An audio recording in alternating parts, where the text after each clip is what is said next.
আসসালামু আলাইকুম বন্ধুরা, কেমন আছেন? আশা করি ভালো আছেন।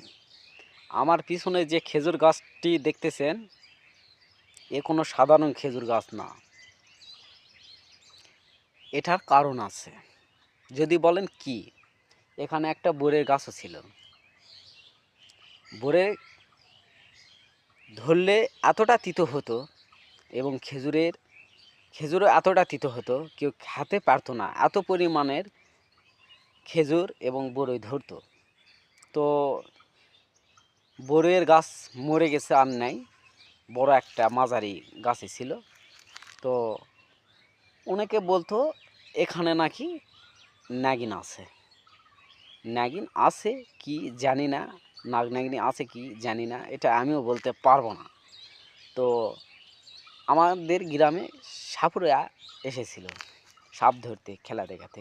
অনেকে বলেছে এইরকম এরকম ওই গাছের তলাত নাকি নাগ নাগিনী আছে, ওই সাপুড়া নিয়ে আসছিল। তো এখান থেকে দু তিনটা সাপ সে ধরেছিল, কালেক্ট করেছিল, বিষাদর সাপ। ধরার পর এখানে আসার পর সে খালাতে হাত দিয়ে বলতেছে, হ্যাঁ সত্যি নাগিন আছে, এই সাপ আমি ধরতে পারবো না।